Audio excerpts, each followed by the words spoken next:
Welcome guys, welcome to my channel and myself R V. Joshi मैं आपको पढ़ाने वाला हूँ बेटा केमिस्ट्री।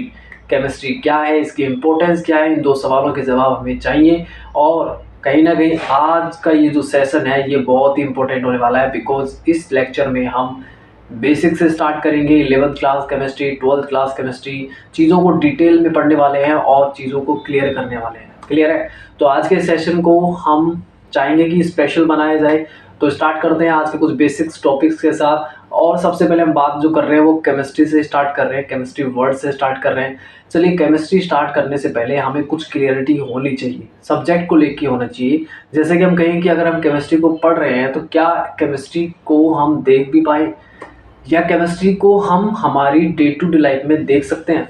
चलिए स्टार्ट करते हैं। तो जब हम स्टूडेंट होते हैं, एज ए स्टूडेंट आप सब हैं, तो आप यही कहेंगे कि क्या हम देख पाते हैं। तो हम जो रूटीन डेली फॉलो कर रहे हैं, जब हम स्कूल जा रहे होते हैं तो उससे पहले जो चीज़ें हमने फॉलो करी है, क्या वहाँ पर केमिस्ट्री है? ठीक है, तो हम हमारे डे टू डे लाइफ का जो रूटीन है, क्या उसमें केमिस्ट्री को देख पा रहे हैं? चलिए स्टार्ट करते हैं। सबसे पहले क्या होता है कि जब आप सुबह उठते हैं तो उससे पहले अलार्म बजता है, क्लॉक अलार्म। अलार्म का बजना कहीं ना कहीं केमिस्ट्री की इन्वॉल्वमेंट दिखाता है। कैसे? जैसे आप देख सकते हैं कि भाई अलार्म कब बजेगा, जब एक पर्टिकुलर डायरेक्शन में इलेक्ट्रॉन मूव करेगा, पर्टिकुलर डायरेक्शन में इलेक्ट्रॉन फ्लो करेगा, तभी करंट फ्लो होगा। और जब करंट फ्लो होगा तभी अलार्म बजेगा। तो अलार्म का बजना वहाँ पर केमिस्ट्री की इन्वॉल्वमेंट नजर आती है, क्योंकि वहाँ पर इलेक्ट्रॉन की इन्वॉल्वमेंट है। सेकेंड थिंग यहाँ पर आती है कि हम देखें कि जैसे ही अलार्म बजा तो आपने कंबल हटाया। कंबल हटाना मतलब ब्लैंकेट को जो आपने हटाया, वहाँ ब्लैंकेट जो एक थर्मल इंसुलेटर है, जैसे वो हीट को क्या करता है, स्टोर करता है, हीट को बाहर नहीं जाने देता। तो वो क्या होता है, थर्मल इंसुलेटर है। तो वहाँ पर भी केमिस्ट्री की इन्वॉल्वमेंट नज़र आती है। ठीक है। थर्ड थिंग आप देख सकते हो कि जैसे ही आपने कंबल हटाया, आप उठे और आप नेक्स्ट स्टेप की तरफ बढ़े और आपने टूथपेस्ट यूज़ किया। तो टूथपेस्ट में क्या होता है, डेंटल हार्डनिंग एजेंट होते हैं। तो वहाँ पर भी केमिस्ट्री की इन्वॉल्वमेंट नज़र आती है, क्योंकि वहाँ पर केमिकल कंपाउंड नज़र आ रहे हैं। ठीक है। नेक्स्ट थिंग यहाँ पर आती है कि जैसे आप नहाने जाते हैं तो आपने जो सोप यूज़ किया है, तो सोप में क्या होते हैं, ऑल्सो वहाँ पर भी केमिस्ट्री आपकी इन्वॉल्वमेंट है, यानी कि आप वहाँ पर भी केमिकल कंपाउंड्स को यूज़ कर रहे हैं। हाँ, देख नहीं सकते लेकिन वहाँ पर है। क्यों? क्योंकि सोप जो बनते हैं वो केमिकल कंपाउंड से ही बनते हैं। नेक्स्ट थिंग यहाँ पर आती है कि जब आप नहाने के बाद जो जेल वगैरह आप यूज़ कर रहे हैं, क्रीम वगैरह आप यूज़ कर रहे हैं, वहाँ पर भी केमिस्ट्री की इन्वॉल्वमेंट नज़र आती है। नेक्स्ट थिंग यहाँ पर आती है, नहाने के बाद आप रेडी हुए, आपने जो कपड़े यूज़ किए, ठीक है, कपड़े यूज़ किए, तो जो कपड़े होते हैं वो कहीं ना कहीं सिंथेटिक पॉलीमर्स है। तो पॉलीमर्स को हम कहाँ स्टडी करते हैं, केमिस्ट्री में करते हैं। तो वहाँ पर भी केमिस्ट्री है। इसके अलावा बात करें, फिर जब आप नहाने के बाद रेडी हो गए, ठीक है, स्कूल ड्रेस पहन करके रेडी हो गए, उसके बाद आपने ब्रेकफास्ट यूज़ किया। तो ब्रेकफास्ट में आपने जैसे भी कार्बोहाइड्रेट, प्रोटीन, फैट, विटामिन जो भी आपने लिया, वो भी केमिस्ट्री यानी केमिकल कंपाउंड्स को वहाँ पर भी देखा जा सकता है। तो उसके बाद आपने ब्रेकफास्ट कर लिया, अब आप स्कूल के लिए रेडी हैं। जैसे आप स्कूल के लिए रेडी हो गए, स्कूल के लिए जाने के लिए, तो आप या तो पर्सनल व्हीकल यूज़ करेंगे या फिर पब्लिक ट्रांसपोर्ट। जैसे भी आप जा रहे हैं तो आप पेट्रोकेमिकल को देख सकते हैं कि पेट्रोकेमिकल की इन्वॉल्वमेंट वहाँ नज़र आती है। डीजल, पेट्रोल यूज़ किया जा रहा है, तो वहाँ पर भी केमिस्ट्री है। तो केमिस्ट्री हम जब शुरू हुए, दैट मीन्स कि हम सुबह उठे और वहाँ स्कूल पहुँचे, तब तक हमने केमिस्ट्री को कहीं ना कहीं केमिस्ट्री के कनेक्शन में रहे, केमिस्ट्री के टच में रहे, बट हमने ये चीज़ें पहले नहीं देखी, लेकिन आज हम इस चीज़ को फील कर पा रहे हैं। क्लियर है? आई थिंक यहाँ तक ये चीज़ें समझ आई होंगी। और स्टार्ट करते हैं, अगले पॉइंट की तरफ बढ़ते हैं। और जो हमारा पॉइंट है वो है केमिस्ट्री। देखो, केमिस्ट्री को लेके ना बहुत से बच्चों की ये थिंकिंग है और बहुत से लोगों की ये थिंकिंग है कि केमिस्ट्री जो है ना वो एक्सेप्शन से भरा पड़ा है। आई थिंक ये सोच पहले बहुत ज़्यादा थी, लेकिन कहीं ना कहीं अब ये सोच बदली है, माइंडसेट बदला है, तो अपने आप को बदलना पड़ेगा। क्योंकि पता है वो ऐसा क्यों था, ऐसा इसलिए था क्योंकि हमें बेसिक्स क्लियर नहीं होते।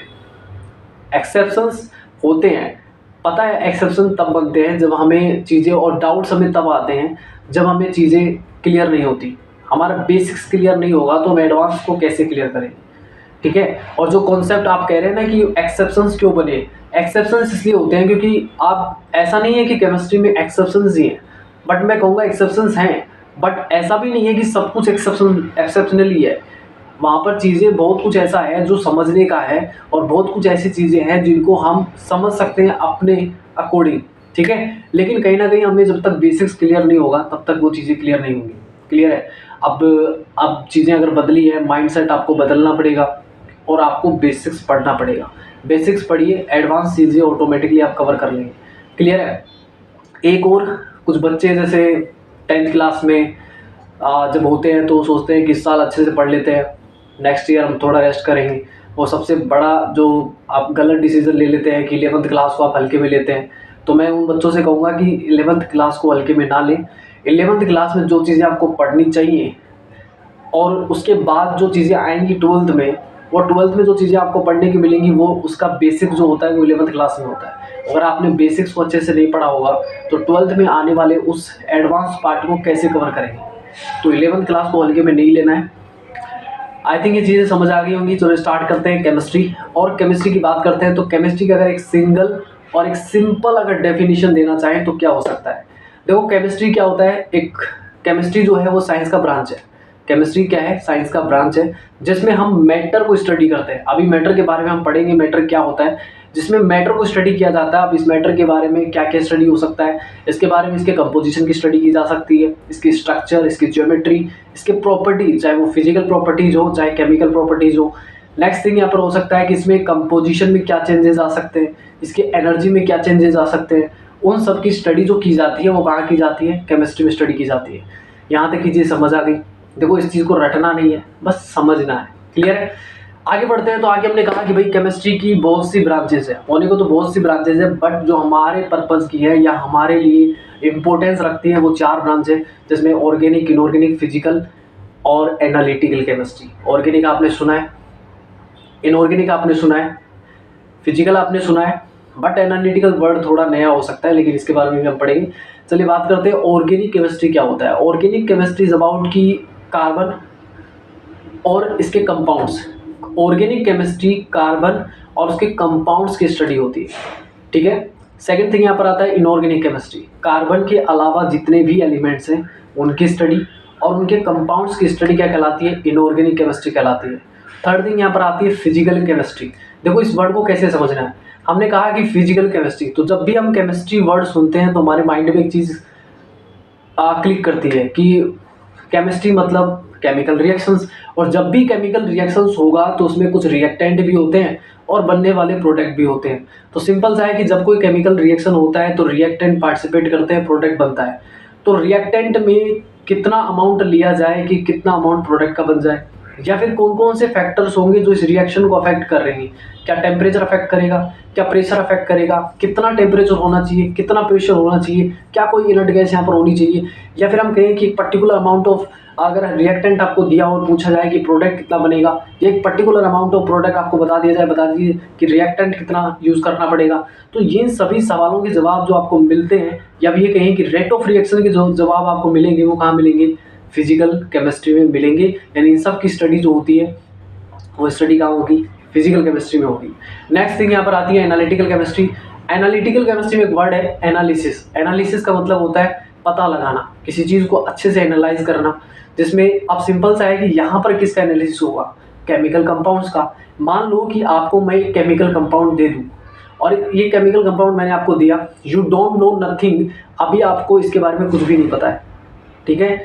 लेकिन पता किया जा सकता है। तो यहाँ पर 2 टेस्ट कंडक्ट किए जाते हैं। पहला जो टेस्ट होता है उसको हम बोलते हैं क्वालिटेटिव टेस्ट और सेकंड होता है क्वांटिटेटिव टेस्ट। क्वालिटेटिव टेस्ट का मतलब होता है कि इसमें आपको ये पता करना है कि कौन कौन से एलिमेंट्स वहाँ प्रेजेंट है। उसके लिए आपको डिफरेंट टेस्ट कंडक्ट करने पड़ेंगे। हर एक एलिमेंट के लिए अलग टेस्ट होता है, तो वो सारे टेस्ट आपको कंडक्ट करने पड़ेंगे कि कौन कौन से एलिमेंट वहाँ प्रेजेंट है। कार्बन है, हाइड्रोजन है, ऑक्सीजन है, नाइट्रोजन है, फ्लोरीन है, फॉस्फोरस है, कौन सा एलिमेंट प्रेजेंट होगा। ठीक है? ये पता करने के लिए आपने क्वालिटेटिव टेस्ट कंडक्ट किया। सेकंड थिंग यहाँ पर आता है क्वांटिटेटिव टेस्ट। आपने ये तो पता कर लिया कि कौन कौन से एलिमेंट प्रेजेंट है, बट कितने अमाउंट में प्रेजेंट है ये पता करने के लिए आपने क्वांटिटेटिव टेस्ट आपने कंडक्ट किया। क्लियर है? क्वांटिटेटिव में ये पता चलता है कि आपको कितना कितना अमाउंट वहाँ पर हर एक एलिमेंट का मिलने वाला है। क्लियर है? आई थिंक ये दोनों चीज़ें क्लियर हो गई। अब हम बात करते हैं इम्पोर्टेंस ऑफ केमिस्ट्री। केमिस्ट्री की इम्पोर्टेंस अगर हमने देखें तो बिना केमिस्ट्री के हम एक अच्छी लाइफ को इमेजिन नहीं कर सकते।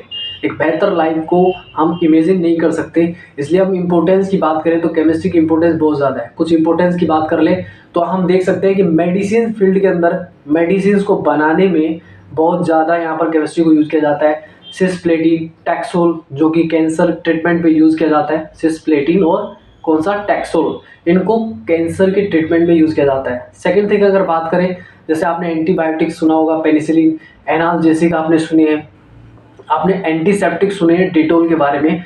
तो इसके अलावा भी बात कर सकते हैं इंडस्ट्रीज फील्ड में अगर बात कर लें तो वहाँ पर जितने भी पॉलीमर्स होते हैं, प्लास्टिक्स होते हैं, ठीक है, नायलॉन की बात कर लें, बेकेलाइट की बात कर लें, सीमेंट, इन सब के अंदर केमिस्ट्री की इन्वॉल्वमेंट है। केमिस्ट्री को यूज़ किया जा रहा है। केमिकल कंपाउंड्स के ज़रिए ये सब कुछ पॉसिबल है। आई थिंक यहाँ तक की चीज़ें आपको क्लियर हो गई। अब एक टर्म हम क्लियर करते हैं। जैसे ही हमने केमिस्ट्री का डेफिनेशन दिया, हमने एक वर्ड वहाँ पर यूज़ किया था, मैटर।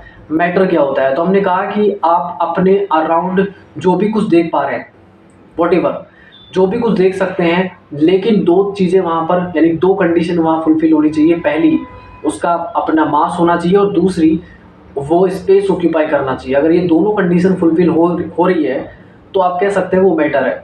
क्लियर है? अब मैटर का क्लासिफिकेशन कैसे करें? तो हम कहेंगे मैटर का क्लासिफिकेशन हम दो तरीके से कर सकते हैं।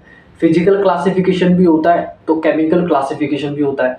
जब फिजिकल क्लासिफिकेशन की बात करेंगे तो solid, liquid, gas, plasma, fermionic condensate and Bose Einstein condensate, इन 6 स्टेट्स की बात की जाती है। इसके अलावा बात कर लें केमिकल क्लासिफिकेशन की, तो बेसिकली इसको हम दो तरीके से कर सकते हैं। एक प्योर सब्सटेंस होता है तो दूसरा मिक्सचर होता है। प्योर सब्सटेंस को हम फर्दर क्लासीफाई कर सकते हैं, और फर्दर कैसे करें? तो हम कहेंगे प्योर सब्सटेंस में एक एलिमेंट होता है तो दूसरा कंपाउंड होता है। मिक्सचर्स के अंदर भी दो होते हैं, होमोजीनस मिक्सचर, हेट्रोजीनस मिक्सचर। अब सिंपल सा है कि प्योर सब्सटेंस को जब पढ़ रहे हैं तो आप एलिमेंट को पढ़ रहे हैं, और एलिमेंट जब हमने देखा तो हमने कहा यार पीरियोडिक टेबल में क्या होता है, पीरियोडिक टेबल में जितने भी एलिमेंट्स हैं वो सब एलिमेंट्स ही हैं, वो उसी फॉर्म में रहेंगे।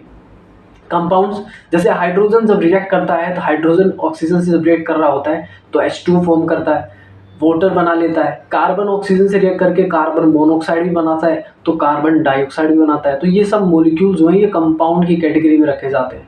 क्लियर है? नेक्स्ट थिंग यहाँ पर आती है मिक्सचर। मिक्सचर की बात करें तो हमें homogeneous mixture and heterogeneous mixture की बात करते हैं। होमोजीनस मिक्सचर किसे कहा जाएगा? एक एग्जांपल लेते हैं। हमने कहा कि एक गिलास आप वाटर ले लीजिए, एक गिलास ऑफ वाटर आपने लिया, उसमें आपने सॉल्ट मिक्स किया। जब आप उसे स्पून के जरिए स्टायर कर लेते हैं तो उसके बाद आप देखेंगे कि जो उसमें नमक होता है वो अच्छे से घुल जाता है। अब अगर आप नमक को टेस्ट करें, और टेस्ट में आप देखेंगे कि अगर आप टॉप, बॉटम और मिड से अगर तीनों जगह से एक सैंपल लें तो आपको कहीं पर भी कोई डिफरेंस नज़र नहीं आएगा टेस्ट में। ठीक है? बिकॉज क्योंकि नमक जो था, सॉल्ट जो था, वो पूरे तरीके से वहाँ पर यूनिफॉर्मली मिक्स हो गया है। उसको कहा जाएगा होमोजीनस मिक्सचर। हेट्रोजीनस मिक्सचर में क्या होता है? सेम थिंग यहाँ पर भी आप ले, वाटर ऑफ गिलास आपने लिया, बट यहाँ पर जो आपने लिया वो सैंड लिया। सैंड को आपने मिक्स किया, स्टायर किया। स्टायर करने के बाद आपने देखा कि जो हैवी पार्टिकल्स थे, जो बहुत ज़्यादा हैवी थे, वो बॉटम में मिलेंगे। थोड़े लाइटर आपके वहाँ पर लाइट पार्टिकल्स होंगे वो मिड में होंगे, सबसे लाइटर जो होंगे वो आपके टॉप पे होंगे। तो वहाँ पर आपको डिफरेंस नज़र आता है, उसको हम कहते हैं हेट्रोजीनस मिक्सचर। आई थिंक यहाँ तक की कहानी सबको क्लियर हो गई। ये कुछ बेसिक्स था जो आज के इस सेशन में हमने स्टार्ट किया है। अगर आपका कोई भी डाउट हो तो आप हमें ज़रूर बताएं, हम उस डाउट को नेक्स्ट वीडियो के साथ सोल्व ज़रूर करेंगे। और आप अगर इस चैनल पे नए हैं तो चैनल को सब्सक्राइब कर लें, और साथ ही आपको अगर इस वीडियो के ज़रिए अगर कुछ चीज़ें क्लियर हुई है तो आप चैनल को सब्सक्राइब के साथ साथ लाइक भी कर सकते हैं और अपने दोस्तों तक शेयर भी कर सकते हैं। ठीक है? तो मिलते हैं नेक्स्ट सेशन में, तब तक के लिए थैंक यू।